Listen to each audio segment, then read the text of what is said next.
કડિયા જ્ઞાતિની અંદર જેના નામને સારો એ સંપ્રદાય જાણે છે એવા કાના કડિયા અને એમના બેન હતા કુંવરબાઈ. તો આ બંનેનું પવિત્ર જીવન કેવી રીતે એમને ભગવાન મેળવવાની ઈચ્છા થઈ અને કેવી મુશ્કેલીઓની વચ્ચે એણે ભગવાન ભજ્યા અને આ સંપ્રદાયની એણે શું સેવા કરી, આપણે કેવી રીતે એના ઋણી છીએ, એ પવિત્ર કથા એને આપણે સાંભળવાની છે. કાનાકડિયા અને કુંવરબાઈના જન્મની કયા કુળમાં એનો જન્મ છે એની પવિત્ર કથા બતાવવામાં આવી છે. વંદુ વરિયા કુળ કુંભકાર રે, જેના પુણ્ય તણો નહીં પાર રે. વંદુ વરિયા કુળ કુંભકાર રે, જેના પુણ્ય તણો નહીં પાર રે. વંદુ વરિયા કુળ કુંભકાર રે, જેના પુણ્ય તણો નહીં પાર રે. વંદુ વરિયા કુળ કુંભકાર રે, જેના પુણ્ય તણો નહીં પાર રે. ધન્ય ધન્ય ભક્ત ખોડા નામ રે, ધન્ય ધન્ય ભક્ત ખોડા નામ રે. જીયા પ્રગટ્યા મુક્તય કામ રે, હો જીયા પ્રગટ્યા મુક્તય કામ રે. નામ કાનને કુંવર બાઈ રે, તેને ચોરે કહો વડાય રે. નામ કાનને કુંવર બાઈ રે, તેની ચોરે કહો વડાય રે. થયા કડિયા કુળના ભૂષણ રે, થયા કડિયા કુળના ભૂષણ રે. જેના જીવમાં નહી દૂષણ રે, હો જેના જીવમાં નહી દૂષણ રે. જેના નામ તો ગ્રંથે ગવાયા રે, મોટા સંતને મુખે વખણાયા રે. જેના નામ તો ગ્રંથે ગવાયા રે, મોટા સંતને મુખે વખણાયા રે. હો મોટા સંતને મુખે વખણાયા રે, હો મોટા સંતને મુખે વખણાયા રે. વંદુ વરિયા કુળ કુંભકાર રે, જેના પુણ્ય તણો નહીં પાર રે, હો જેના પુણ્ય તણો નહીં પાર રે. વરિયા કુળની અંદર મહાપુણ્યશાળી ખોડા ભક્ત થયા અને આ જે ખોડા ભક્ત જે મહામુક્તરાજ જેવા કાના કડિયા એમના પિતા થાય, લોકો એને ખોડા મોકાણી તરીકે ઓળખતા. હવે આના જે પૂર્વજો છે એ પૂર્વે ચોટીલાની અંદર રહેતા, પછી બોટાદમાં રહેવા આવ્યા, એટલે એમની જૂની અટક ચોટલિયા કહેવાતી. બોટાદની અંદર રહેવા આવ્યા, એને બધાય મોકાણીના નામથી ઓળખતા, પણ પૂર્વજન્મનો આ આત્મા બહુ પુણ્યશાળી હતો. ત્યારે તો ભગવાન પણ આ ધરતી ઉપર આવ્યા નહોતા, પણ જે પુણ્યશાળી આત્મા હોય એ કોઈ પણ સંપ્રદાયનો આશ્રય લઈ અને તે ભગવાનનું ભજન કરતા હોય, પરોક્ષ સાધુ સંતોની સેવા કરતા હોય. રામકૃષ્ણાદિક અવતારોનું પોતે ભજન કરતા આત્મા અતિશય વિશુદ્ધ હતો, જીતેન્દ્રિય, સર્વ દોષથી રહિત, સાદું અને સરળ જેમનું જીવન હતું. અને આ ખોડા મોકાણીને ત્યાં સમય જતાં એક દીકરો અને એક દીકરી એનો જન્મ થયો. દીકરાનું નામ કાનો રાખવામાં આવ્યું અને દીકરીનું નામ કુંવરબાઈ. પણ બાપ એવા બેટા અને વડ એવા ટેટા, એક કહેવતને લક્ષ્યમાં લઈ અને બંને આત્માઓ ખૂબ સંસ્કારી હતા. અને એ પણ પરોક્ષપણે રામકૃષ્ણાદિક અવતારોનું ભજન કરતા. અને બંને ભાઈ બહેનને જન્મથી જ ધર્મની અંદર વધારે રુચિ, વળી સાધુ સંતોમાં અતિશય હેત. ભગવું કપડું ભાળે એટલે તરત જ બે હાથ જોડી અને એને નમસ્કાર કરે, એની સેવા કરે. પૂર્વના બંને યોગ ભ્રષ્ટ જીવાત્માઓ હતા અને જાણે કે પ્રગટ ભગવાનને મેળવવા માટે જ આ ધરતી ઉપર જન્મ્યા હશે. સમય જતાં બંને ભાઈ બહેન થોડા મોટા થયા અને એ અરસામાં હરી ઈચ્છાએ એમના માતા પિતાનું મૃત્યુ થયું. અત્યાર સુધીમાં તમે કોઈ પણની કથા સાંભળી તો એમાં ક્યાંય મૃત્યુની વાત ન આવી હોય એવું બન્યું ખરું? ભગવાનના ભક્તો હોય તોય ભલે, ભગવાનના સાધુ હોય તોય ભલે, રોગ ના આવ્યો હોય, મૃત્યુ ના આવ્યું હોય એવું આપણે ક્યાંય સાંભળ્યું નથી. તો આપણે શું જોઈને ખરખરા કરતા હશું? બધાયના આખ્યાનો લખાયા, દરેકના જીવનમાં મુશ્કેલી આવી છે. કારણ કે આ સંસાર જ મુશ્કેલીથી ભરેલો છે. અને જો આ મુશ્કેલીઓની વચ્ચે ન આવવું હોય તો એવી સાધના કરો કે હવે જન્મ આવે જ નહીં એટલે મુશ્કેલીઓમાંથી બહાર આવ્યો જ છે તો આપણા કર્મ એને આપણે ભોગવવા જ પડશે, હસતા કે રડતા. બીજા કોઈ સગાવાલા વગેરે નથી. બે ભાઈ બહેન એકલા જ છે અને માતા પિતા સાકેતવાસી થયા. પણ બંને ધર્મને વિશે રુચિવાળા, એટલે જ્યારે બેઠા હોય ત્યારે વાતો કરે કે આપણે સાધુ સંતોની પાસે જઈએ ત્યારે ઘણી વખત જુદા જુદા કોઈ ભાગવત, કોઈ ગીતા, આ તે સૌની રીતે વાંચતા હોય તો એની અંદર જ્યારે હોય ત્યારે કથા આવે કે યદા યદા હિ ધર્મસ્ય ગ્લાનિર્ભવતિ ભારત, જ્યારે જ્યારે ભરતખંડમાં અધર્મની અભિવૃદ્ધિ થાય, ધર્મની હાનિ થાય ત્યારે ભગવાન અવતાર ધારણ કરીને આવે છે. આપણને તો નાનપણથી એવી ઈચ્છા છે કે પ્રગટ ભગવાન મળે તો સારું. પણ આપણે ઘણી વખત ધૂન ભજન સત્સંગોમાં જઈએ છીએ ત્યારે ત્યાં તો બધા એવું કહેતા હોય કે કળિયુગની અંદર ભગવાન હોય નહીં. ત્યારે કાના ભક્ત કુંવરબાઈને એવું સમજાવે કે જેવો ભાવ, જેને જેવો ભાવ હોય એના માટે ભગવાન પ્રગટ થઈને દર્શન આપે. મનુષ્ય રૂપે ન મળે તો દિવ્ય રૂપે પણ દર્શન આપતા હોય છે. નરસિંહ મહેતા હતા ત્યારે ભગવાન ક્યાં પ્રગટ હતા? પણ છતાં એના 51 કામ કર્યા, કારણ કે એની સાધના એવી હતી. માટે જે માણસ સાધના કરે તો ભગવાન એની ઈચ્છાને જરૂર પૂરી કરે. આવી રીતે બંને વાતો કરતા હોય. હવે એમ કરતા નજીકના સગાવાલા વગેરે કોઈ હતા નહીં, એટલે પિતાની જે નજીવી માલ મિલકત હતી એમાંથી બંને પોતાનું ગુજરાન ચલાવતા. પણ એક જ વિચાર મનમાં આવ્યા કરે કે ઠાકોરજી 3 વખત જમવાનું તો આપી રહે છે, પણ ભગવાન ક્યારે મળે? આત્મા અખંડ ભગવાનને ઝંખ્યા કરે છે. મનમાં એમ થાય કે સીધા તો ભગવાન ન મળે પણ ભગવાન મેળવી આપે એવા કોઈ સાધુનો ભેટો થઈ જાય તો એ કામ થઈ જાય. જેટલા બોટાદમાં પરોક્ષના વૈરાગીઓના અખાડા હોય, કોઈ બહારથી વૈરાગીઓ આવતા હોય તો એની પાસે જઈને બેસે, સાંજે ધૂન ભજન ડાયરાઓ આવું બધું ગોઠવાતું હોય. અને જે મળે એને પૂછે કે ભગવાન મેળવવા માટે શું કરવું જોઈએ?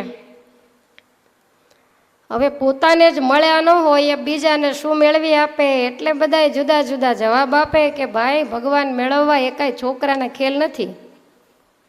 એમ ભગવાન મળે નહીં, માટે શાંતિથી રામકૃષ્ણાદિક અવતારોનું ભજન કરો અને તમારું કામ કરો. પ્રગટ ભગવાન કળિયુગમાં હોય જ નહીં. વળી પાછા નિરાશ થઈ જાય. ક્યાંક વળી શાસ્ત્રમાં વાત આવે ત્યારે મન એવું વિચારવા માંડે કે કાંઈ ભગવાન ઘેર બેઠા થોડા મળે, એના માટે કંઈક જવું પડે, કંઈક તીર્થોમાં ફરવું પડે, કંઈક સાધના વગેરે કરવું પડે. આવો મનમાં વિચાર આવ્યા કરે. પણ કાના ભક્ત વિચાર કરે કે હું એકલો હોઉં તો વાંધો નહીં, પણ આ બેનને ક્યાં મૂકવા જાવી, અને એને એકલા મૂકીને દૂર દેશમાં હું જઈ પણ ન શકું. કાના ભગતે વિચાર કર્યો કે ભગવાન પછી મળે, પણ પહેલાં કોઈ એવા જો સાચા સાધુની શરણાગતિ મળી જાય અને એ રસ્તો બતાવે એ રીતે ભજન ભક્તિ કરીએ. હવે નિયમ ધર્મ એમાં તો શું ખબર પડે. દિવસે અને દિવસે તાલાવેલી વધવા માંડી કે પહેલાં સંત મળે અને પછી ભગવાન મળે. ક્યાંય મેળ પડ્યો નહીં એટલે અંતરમાં ઉદાસી વધવા માંડી.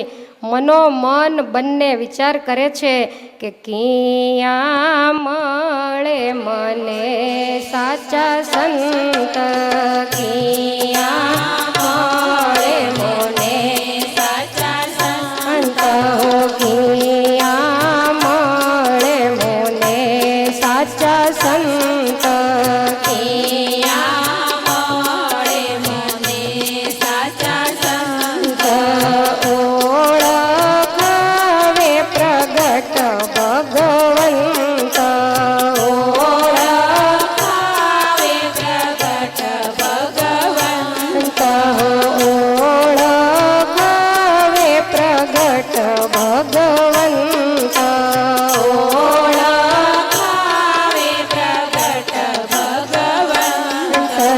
લાગી એવી મને તાલાવેલી, લાગી એવી તાલાવેલી, હો લાગી એવી મને તાલાવેલી, લાગી એવી મને તાલાવેલી.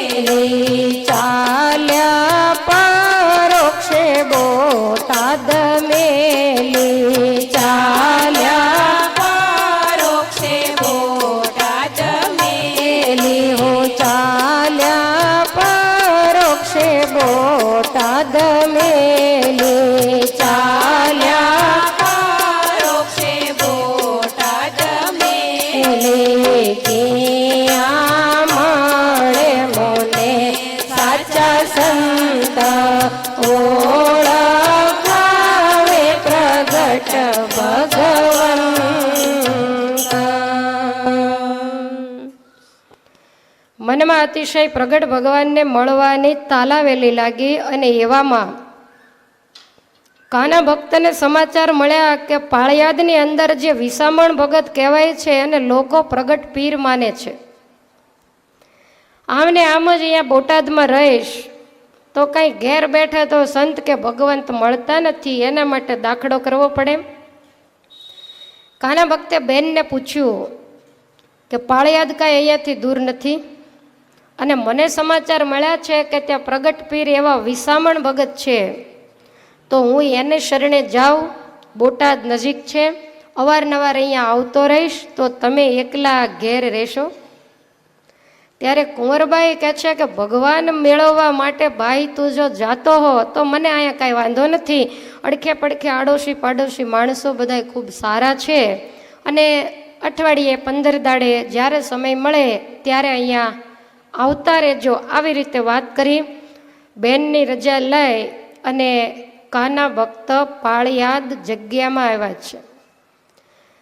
એ વખતે ત્યાં વિસામણ ભગત ચોખાનું સદાવ્રત આપતા, જેટલા જાય એટલા ને રાંધેલા ચોખા એ જમાડતા.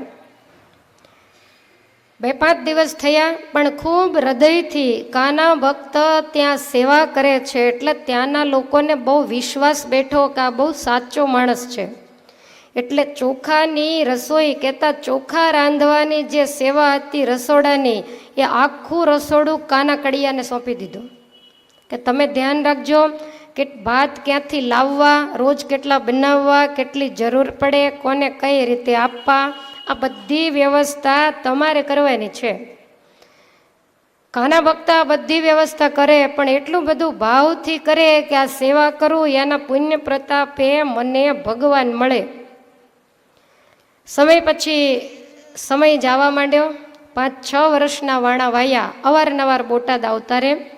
કાના ભક્તને મનમાં એમ થયું કે મારો તો કાંઈ વાંધો નથી, પણ મારી બેન હવે યુવાન થઈ તો એને હવે મારે કોઈ સારા કુટુંબની અંદર પરણાવવી જોઈએ.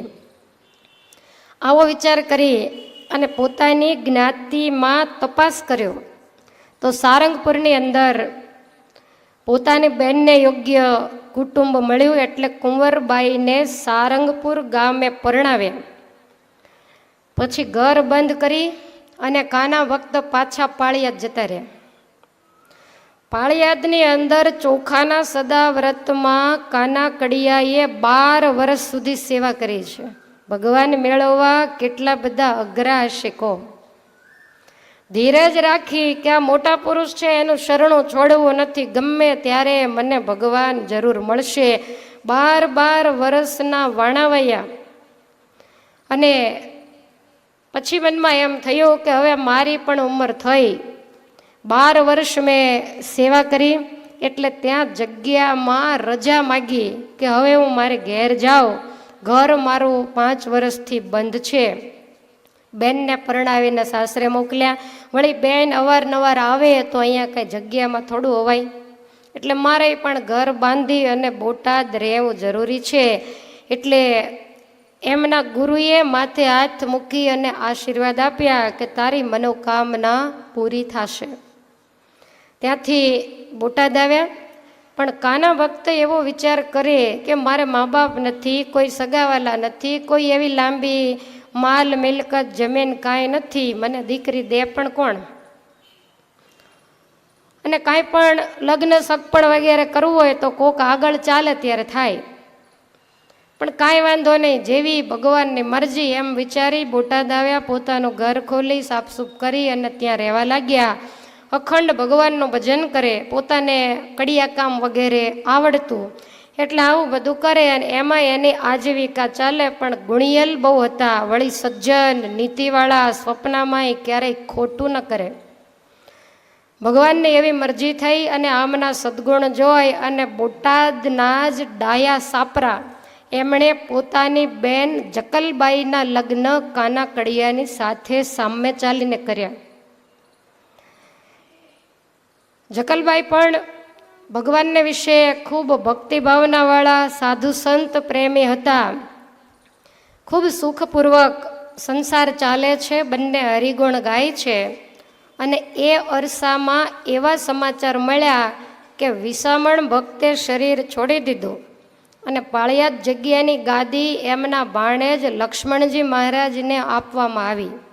12 વર્ષ સેવા કરી હતી, એટલે સમાચાર મળતા તરત જ પાળિયાદ ગયા. એમની અંતિમ વિધિ વગેરે જે કાંઈ થતું હોય એ બધામાં પોતે હાજર રહ્યા. પછી બોટાદ આવ્યા. એમની પાછળ જે કાંઈ ખર્ચ વગેરે કરવામાં આવે એ એમના વારસદારોએ કરેલો. અને પછી છેલ્લે દિવસે એવી જાહેરાત થઈ કે વિસામણ બાપુના જે અસ્થિ છે એને કાશી જઈ અને ગંગાજીમાં પધરાવવા છે. અને પાળિયાદની જગ્યા તરફથી તમામ ખર્ચો, ભાડું ભથ્થું વગેરે પાળિયાદથી મોટો સંઘ લઈ અને કાશીએ જવાનું છે. જેને જેને આવવું હોય એ બધા અંદર જોડાઈ જાઓ. એટલે ઘણા બધા આજુબાજુના ગામના લોકો જે એને માનતા, એ વખતે પાળિયાદનો પંથ એ મોટો પંથ મનાતો. તો બધાય ભેગા થયા, બાઈઓ ભાઈઓ, આબાલ વૃદ્ધ, અને બધાએ કાશીએ જવાનું નક્કી કર્યું. કાના ભક્તને એમ થયું કે આમ કાંઈ કાશીની જાત્રા એકલા થાય નહીં, અને ગમે એમ તોય મેં વિસામણ બાપુને મારા ગુરુ માન્યા છે અને એના અસ્થિ વિસર્જન માટે જવાનું છે. એટલે જકલબાઈને વાત કરી કે હું કાશીએ જાઉં અને આવતા ઘણો બધો સમય લાગશે, કારણ કે ચાલીને જવાનું. રજા લઈ અને પાળિયાદ આવ્યા. હવે વિસામણ બાપુનો જે અસ્થિ કુંભ હતો, પહેલાંના સમયમાં તો કાંઈ વાહનો નહીં, એટલે કુંભને માથે ઉપાડીને જવાનું હોય. એટલે બધા ભેગા થયા. લક્ષ્મણજી મહારાજ વગેરે કહ્યું કે આ પવિત્ર જે અસ્થિ છે જેની તેની માથે ન મુકાય, કોઈને જોઈને એની માથે આ કુંભ રાખજો, અને જેની માથે પાળિયાદથી કુંભ મૂકો કાશી સુધી એને જ માથે ઉપાડવાનો. બધાએ બધી તપાસ કરી. લક્ષ્મણજી મહારાજને કોઈએ કહ્યું કે આ બોટાદના કાનાકડિયા છે ને, એણે બહુ ભાવથી 12 વર્ષ સુધી આપણા સદાવ્રતમાં સેવા કરી, બહુ ડાયા અને સજ્જન છે, માટે એને માથે કુંભ મૂક્યો હોય તો. ત્યારે લક્ષ્મણજી મહારાજ કે કાંઈ વાંધો નહીં, અને તરત જ કાનાકડિયાને બોલાવીને કહ્યું કે આ અસ્થિ કુંભ તમારે ઉપાડવાનો છે.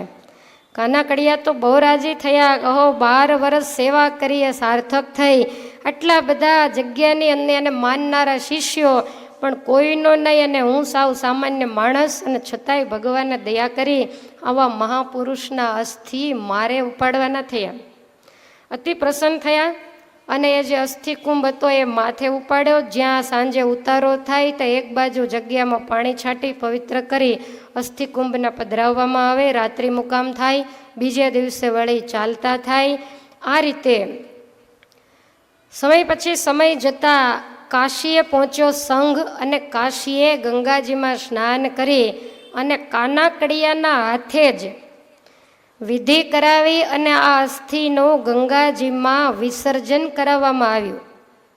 ગંગાજીમાં કાનાકડિયાએ સ્નાન કર્યું અને પ્રાર્થના કરી કે 12 વર્ષ સુધી સદાવ્રતમાં સેવા કરી અને વળી આવા મહાપુરુષનો અસ્થિકુંભ મારી માથે લીધો.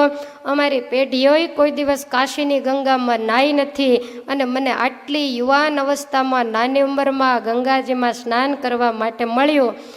હવે મારા કાંઈ પણ પુણ્ય બાકી હોય તો મને પ્રગટ ભગવાનની પ્રાપ્તિ થાય, આના સિવાય મને કોઈ ઈચ્છા નથી. કુટુંબ, પરિવાર, દીકરા દીકરીઓ આવું કાંઈ માગ્યું જ નથી. આ રીતે ગંગાજીને અંદર સ્નાન કરીને પ્રાર્થના કરી કાશી વિશ્વનાથ મહાદેવના દર્શન કર્યા. બધાએ 2 દિવસ ત્યાં રોકાયા. પછી સંઘ પાછો આવ્યો, એટલે કાનાકડિયા બોટાદ આવ્યા છે. કડિયા કામ કરે છે, પૂર્વના મુક્ત છે, સંસારમાં રહેવા છતાંય અલિપ્ત રહ્યા. સંસાર એને બંધન કરતા બન્યો નથી, પણ ભગવાન મેળવવાનો દાખલો તો ચાલુ જ રાખ્યો. પરોક્ષના સાધુ સંતો કોઈ નવા આવ્યા એમ સાંભળે એટલે તરત જઈને એનો સમાગમ કરે. ભજન સત્સંગ ચાલતો હોય તો ત્યાં જાય. જકલબાઈ પણ નિત્ય સત્સંગની અંદર જતા. ક્યાંય પણ ધૂન ભજન સંભળાય અને ત્યાં કોઈ પણ માણસ જઈને જુએ તો કાનાકડિયા આગળ જ બેઠા હોય, હાથમાં મંજીરા અને કરતાલ લઈ અને ભગવાનના ગુણ ગાતા હોય. આવી રીતે દિવસો વીતવા લાગ્યા. મન એમ કહેતું કે ભારતની પવિત્ર ધરતીમાં આ મોંઘો મનુષ્યનો જન્મ મળ્યો છે, તો આ જન્મે કોઈ સાચા સાધુ કે ભગવાન જો મળી જાય તો આ જન્મ સાર્થક થાય. મને પાળિયાદની 12 વર્ષ સેવા મળી, અસ્થિ વિસર્જનનું મારા ભાગ્યમાં આવ્યું, પણ હજી મને જિંદગીમાં કાંઈક ઘટતું હોય એવું લાગે છે. મારી જાત મને પૂર્ણકામ થઈ હોય એવું દેખાતું નથી. માટે કાંઈક ખૂટે એ જો મળી જાય તો કામ થઈ જાય. આપણને તો આ લોકના સુખ સંપત્તિને આવી કંઈક માન મોટાઈ મળી હોય તો ભગવાન સંભાળવાને બદલે ભૂલી જઈએ. પણ આ ભગવાનને મેળવવા માટે જ આવેલા આત્માઓ છે. તાલાવેલી જ્યાં સુધી ન જાગે ત્યાં સુધી ભગવાન મળતા નથી. નાયમ આત્મા પ્રવચને ન લભ્યો ન મેદયા ન બહુના શ્રુતેન. આપણા ઉપનિષદો આ મંત્ર બતાવે છે કે પરમેશ્વર છે એ કાંઈ બહુ મોટી કથા વાર્તાઓ કરતા ને બોલતા આવડી જાય ને પ્રવચન કરતા આવડી જાય એને નથી મળતો. બહુ ભણેલા હોય, વિદ્વાન હોય એને પણ નથી મળતો. બહુ બુદ્ધિવાળા ને ડાપણવાળાને પણ નથી મળતો. યમય વેશ વૃણુતે તેન યશ લભ્ય. ભગવાન જે જીવાત્માને મળવાનું નક્કી કરે અને જે જીવાત્માની સાધનાથી ભગવાન રાજી થાય, હવે એ સાધનાનું કોઈ માપ નથી હોતું. કોઈના ઉપર 6 મહિનામાં રાજી થાય, કોઈને 6 જન્મે રાજી ન થાય, અને કોઈના ઉપર ઘડી એકની સેવામાં ભગવાન રાજી થઈ જાય. સોઢી ગામની બીબડીએ ખાલી મહારાજને દાંતણ આપ્યું, મહારાજ કે મુક્તાનંદ સ્વામી સાથે તારું કલ્યાણ, કોઈ સાધના નહીં. તો ભગવાન જેના ઉપર પ્રસન્ન થાય એને જ પોતાની પ્રાપ્તિ એ કરાવતા હોય છે. એ ન્યાયે દિવસો પછી દિવસો વીતવા લાગ્યા. કાનાકડિયાને ત્યાં ભગવત કૃપાથી 3 પુત્ર અને 2 પુત્રીઓનો જન્મ થયો. 3 પુત્રોની અંદર કલાકાના, માધુકાના અને લાધાકાના, આ 3 પુત્રો થયા. ગગુબાઈ અને જીવીબાઈ નામે 2 દીકરીઓ થયા. 5 સંતાનો થયા. એ પણ માતા પિતાના જેવા જ સંસ્કારી અને ગુણિયલ છે. હવે આ બાજુ કુંવરબાઈને સાળંગપુરની અંદર પરણાવેલા, એનો આત્મા પણ મુક્ત કોટીનો, એટલે ત્યાં પરોક્ષપણે ભગવાનનું ભજન કરે. અને એમના જે સાસરિયા હતા એ જીવા ખાચરની જમીન ભાગવી રાખતા. એટલે એ લોકો બધાય એના જમીન વાવે અને આ કુંવરબાઈ છે એ જીવા ખાચરના દરબારમાં પાણી ભરવું, ઘરકામ કર. આગળની લાઈનમાં બેસીને વાત તો બિલકુલ નહીં કરવાની, ધ્યાન અહીંયા રાખો. તમે જ્ઞાની હો તો અહીંયા આવીને બેસી જાઓ, સ્વામિનારાયણ સ્વામિનારાયણ કરો, વાતચીત બિલકુલ નહીં. સવારે મને મન થતું હતું પણ વળી ન કીધું. આ બાજુ કુંવરબાઈ જીવા ખાચરના દરબારમાં બધું જ ઘરકામ કરે છે. હવે એ અરસામાં જ આ ધરતી ઉપર પ્રગટ થયેલા ભગવાન શ્રી હરિ 7 વર્ષનું વન વિચરણ કરી સોરઠની ધરતીમાં આવીને રાજાધિરાજ થયેલા અને 61ની સાલમાં પશ્ચિમ પાંચાલ દેશની ધરતીમાં આવેલા ગઢપુર ગામની અંદર સ્થિર થઈને રહ્યા. દાદા ખાચરની સાથે ભાયાતોને નાતે જીવા ખાચરને પણ આવરો જાવરો એટલો જ રહેતો, એટલે સારંગપુરના જીવા ખાચરને પણ સત્સંગ થયેલો. હવે એ સમયે જીવા ખાચરના આગ્રહથી મહારાજ ઘણીએ વાર સારંગપુર પધારતા અને ભગવાન શ્રી હરિને સર્વ અવતારના અવતારી જાણી અને ભજન કરતા. મહારાજ એના દરબારોમાં કાયમી મુકામ કરી જ્ઞાન વાર્તાઓ, ઉત્સવ સમય આવું કરતા. કથા વાર્તા વગેરે થતી હોય. કુંવરબાઈ તો ઘરનું કામ કરતા હોય, સાધુ સંતો હોય એટલે કાંઈ નજીક જવાય નહીં. અને આ બધાય કાઠિયાણીઓ હોય એને વળી પાછી ઓજલ હોય એટલે કાંઈ એને સભામાં બેસવાનું થાય નહીં, અંદર બેઠા બેઠા કથાઓ સાંભળતા હોય. તો ઘણી વખત કુંવરબાઈ કંઈક વાળતા હોય, કંઈ વાસણો વગેરેની સફાઈ કરતા હોય અને થોડાક સંતો જીવા બાપુ વગેરે બેઠા હોય અને મહારાજ જ્ઞાન વાર્તા કરતા હોય. એટલે કુંવરબાઈ આમ આડી નજરે જોવે કે કેવી સરસ મજાની વાતો કરે છે. મહારાજ મનુષ્ય દેહનો મહિમા ગાતા હોય. આવું બધું સાંભળતા મનમાં એવું લાગે કે આ કોઈ સામાન્ય નથી, પણ એક સામાન્ય કામવાળાને નાતે એ ભગવાન પાસે કેવી રીતે જઈ શકે. પછી મહારાજ ત્યાંથી ક્યાંય બહાર જાય, ગઢડા જાય, ગામમાં ક્યાંય પધરામણીમાં જાય, ત્યારે કુંવરબાઈ કામ પતાવી અને જીવા ખાચરના ઘરનાની પાસે જાય અને એમને પૂછે કે આ સ્વામિનારાયણ કોણ છે. એટલે જીવા ખાચરના ઘરના એને સમજાવે કે કુંવરિયા કળિયુગની અંદર ભગવાન છે. ત્યારે કુંવરબાઈ કહે છે કે બા મેં તો એવું સાંભળ્યું હતું કે કળિયુગની અંદર ભગવાન હોય નહીં. એટલે જીવા ખાચરના ઘરના એવું સમજાવે કે ભગવાન જ્યારે જ્યારે અધર્મ વૃદ્ધિ પામે ત્યારે આવે અને આજ અમે ભગવાનનું ભજન કરીએ છીએ. માટે કુંવર એવું ન હોય કે કાંઈ કળિયુગમાં ભગવાન ન હોય. ભગવાન તો જ્યારે ભક્તને ભાવ જાગે ત્યારે પ્રગટ થાય ને ત્યારે એની ઓળખાણ થાય. માટે તારે જો એ ભગવાનનો આશ્રય કરવો હોય તો તારા ઘરમાં તો કોઈને સત્સંગ કે આચાર વિચાર સારા નથી, પણ તારે છે ને હાલતા ચાલતા ખાતા પીતા સ્વામિનારાયણ સ્વામિનારાયણ સ્વામિનારાયણ આમ બોલ્યા કરવું. કુંવરબાઈને આવો મંત્ર આપી દીધો એટલે અખંડ સ્વામિનારાયણ સ્વામિનારાયણ કામકાજ કરતા કરતા બોલ્યા કરે. અને આ ભક્તનો આર્તનાદ ભગવાનને સંભળાયા વગર રહેતો નથી. પછી તો મનમાં એવું થયા કરે, ભગવાન તો ગઢપુર જતા રહેલા, એટલે કુંવરબાઈ જીવા ખાચરના ઘરનાને કહે છે કે અહીંયા તમારા ભગવાન જ્યારે હોય ત્યારે બેઠા હોય, પણ મને કાંઈ બધા સાધુ સંતો બાપુ વગેરે બેઠા હોય એટલે મેં કાંઈ એને નિરખીને જોયા નથી. ત્યારે કાઠિયાણી કહે છે કે બાપુના આગ્રહથી મહારાજ તો અવારનવાર આવે અને તારી ઈચ્છા હોય ને તો આ વખતે ભગવાન આવે ત્યારે હું તને એની પાસે લઈ જઈશ અને કંઠી બંધાવી આપીશ. કુંવરબાઈ તો બહુ રાજી થઈ ગયા, પહેલાં સરખા જોઈ તો લઉં પછી કંઠી બાંધું, દૂરથી જોયા હોય. હવે મનની અંદર એટલી બધી તાલાવેલી લાગી કે ક્યારે ભગવાન સારંગપુર પધારે અને ક્યારે મને એના દર્શન થાય.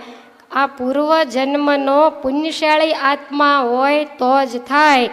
જીવ પૂર્વ જન્મનો પુણ્યશાળી રે, જેને વાલા લાગ્યા વન માળી રે.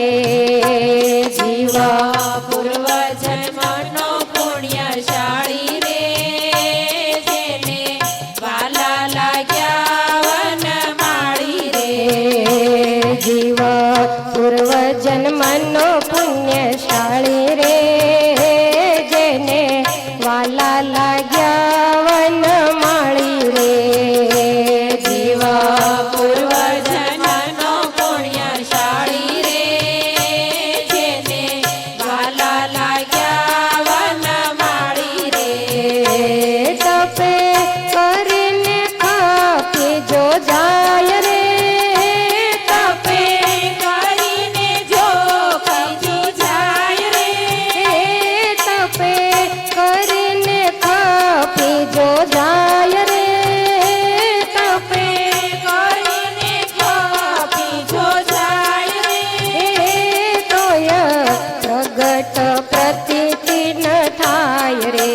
હો તોય પ્રગટ પ્રતીતિ ન થાય રે. હો તોય પ્રગટ પ્રતીતિ ન થાય રે. હો તોય પ્રગટ પ્રતીતિ ન થાય રે. જીવ પૂર્વ જન્મનો પુણ્યશાળી રે, જેને વાલા લાગ્યા વનમાળી રે. હો જેને વાલા લાગ્યા વનમાળી રે. તપે કરી અને માણસ ખપી જાય, હાડ માંસને કદાચ સૂકવી નાખે પણ છતાંય પ્રગટ ભગવાનની પ્રતીતિ ન થાય. કુંવરબાઈએ તો ધ્યાન દઈ અને ભગવાનને જોયા પણ નથી અને છતાંય મનમાં એટલી બધી તાલાવેલી લાગી. ક્યારેક ક્યારેક જીવા બાપુ બહાર ગામ ગયા હોય અને સાંજે ઘેર ન આવે એટલે કુંવરબાઈ પૂછી જ લે કાઠિયાણીને કે બાપુ ક્યાં ગયા છે. એને એમ થાય કદાચ મહારાજને તેડવા ગયા હોય તો મારે કામ થઈ જાય. ઘણીવાર આવું પૂછે એટલે એક વખત આ હિરણીએ પૂછ્યું કે કુંવર તું જ્યારે હોય ત્યારે બાપુ ક્યાં ગયા છે એવું કેમ પૂછે છે, તારે બાપુનું શું કામ છે? તો કે બા કામ કાંઈ નથી, પણ મને એમ થાય કે ગઢડે ભગવાનને આમંત્રણ દેવા જો ગયા હોય તો મહારાજ આવે અને મને દર્શન થાય. તમે મને કહ્યું છે ને કે હું તને કંઠી બંધાવી આપીશ, એટલે હું રાહ જોઉં છું. સમય જવા લાગ્યો. મહારાજે કંઈ ગઢપુરની અંદર ઉત્સવ કર્યો હશે ને એમાં જીવા ખાચર ગઢપુર ગયેલા. જીવા ખાચરે આગ્રહ કર્યો કે મહારાજ મારા સારંગપુરની અંદર પધારો. ભગવાન શ્રી હરિએ કહ્યું તમે જાઓ, અમે આવીએ છીએ. એટલે જીવા ખાચર આવ્યા, બધાઈને સમાચાર આપ્યા કે ભગવાન સારંગપુર પધારે છે. પણ હવે એ વખતે જીવા ખાચરની પાસે કુંવરબાઈ તો કંઈ ગયા ન હોય એટલે દરબારગઢની અંદર બધી વાળી ચોળીને તૈયારીઓ થવા માંડી, ઢોલિયા વગેરે નખાયું. એટલે કુંવરબાઈએ જઈ અને આયરાણીને પૂછ્યું કે બા તૈયારીઓ શેની ચાલે છે? તો કે તારી ઈચ્છા પૂરી કરવા ભગવાન સ્વામિનારાયણ આપણા દરબારમાં પધારવાના છે અને એના સામૈયાની આ તૈયારી છે. ગામમાં જેને જેને ખબર પડી એ બધાએ ભગવાન શ્રી હરિના સ્વાગત માટે વસ્ત્ર ફૂલની માળાઓ મસ્તક ઉપર સામૈયા વગેરે લઈ અને નગરની પૂરની બહાર ભગવાનની સામે ગયા છે. વાજતે ગાજતે જીવા ખાચરના દરબારમાં ભગવાન શ્રી હરિને પધરાવ્યા સુંદર ઢોલિયા ઉપર મહારાજ બેઠા અને ભગવાન પધારતા હોય, સાધુ સંતો પધારતા હોય ત્યારે જીવા ખાચરને ઘેર જે કામકાજ કરતા હોય એને તો નવરાશ જ ક્યાંથી હોય. એટલે કુંવરબાઈ તો ઘરના કામમાં ગુથાયેલા, પણ સતત નજર દોડાવ્યા કરે કે ભગવાન આવી ગયા છે, બધાય સાધુ સંતો જાય પછી દર્શન કરવા જાઓ. જીવા ખાચરે ભગવાન શ્રી હરિનું પૂજન કરી મસ્તક ઉપર મંડિલ બંધાવ્યું, હૈયામાં હાર પહેરાવ્યો, પછી આરતી કરી અને ભગવાનની સ્તુતિ કરી. ભગવાન શ્રી હરિએ વિશાળ સભા ભરી છે, સુંદર વચનામૃતોનું પાન કરાવ્યું. કુંવરબાઈ કામકાજ અંદર કરતા હોય તો વારે વારે સહેજ બહાર જોઈ જાય, પણ મીટ માંડીને તો મહારાજની સામે જોઈ શકે નહીં. બધા એને અતિશય આનંદ છે અને પ્રભુ પધાર્યાનો વધારેમાં વધારે આનંદ હોય તો આજ કુંવરબાઈને છે. ભગવાન શ્રી હરિએ થોડી વાર જ્ઞાન વાર્તા કરી અને એમાં ભગવાનને એવું કહ્યું કે જેના કરોડો જન્મના પુણ્ય ઉદય થાય એને જ ભગવાનને મેળવવાની તાલાવેલી જાગે. કુંવરબાઈ કામ કરતાં કરતાં કાન માંડીને સાંભળે છે. ભરતખંડમાં મનુષ્ય જન્મ મળ્યા પછી ભગવાન મેળવવા એને માટે કાંઈ ઓછી સાધના ન જોઈએ. પૂર્વ જન્મમાં ખૂબ ઊંધે માથે તપ કર્યું હોય તો એને ભગવાનમાં હેત થાય, બાકી તો આંગણે આવીને જતા રહે તોય દુનિયા ઓળખતી નથી. કુંવરબાઈને એમ થાય કે મારા કેટલા બધા ભાગ્ય હશે કે મને એ ભગવાનને મેળવવાની તાલાવેલી જાગી છે. મારે જે મનુષ્ય દેહનો પણ ખૂબ મહિમા ગાયો. સંતને આજ્ઞા કરી કે સંતો કીર્તન બોલો, એટલે સંતો કીર્તન બોલ્યા. પૂર્વનું પુણ્ય પ્રગટ થયું. જ્યારે સ્વામિનારાયણ મળ્યા ત્યારે કુંવરબાઈના મગજમાં આ કડી ફિટ થઈ ગઈ. હાલતા ચાલતા દરેક ક્રિયામાં એકની એક જ કડી બોલ્યા કરે, પૂર્વનું પુણ્ય પ્રગટ થયું જ્યારે સ્વામિનારાયણ મળ્યા ત્યારે. ભગવાન શ્રી હરિએ સભાને વિસર્જન કરી મહારાજ થાળ જમી અને નિયમ પ્રમાણે ઢોલિયા ઉપર જઈને બેઠા. એટલે જીવા બાપુએ કહ્યું કે મહારાજ બધાય પોતપોતાને ઉતારે જાય, સાધુઓ પણ ઉતારો કરે. તમે ગઢપુરથી આવ્યા છો એટલે થાક લાગ્યો હશે, થોડી વાર આરામ કરો. એટલે ભગવાન શ્રી હરિ ઢોલિયા ઉપર આડે પડખે થયા.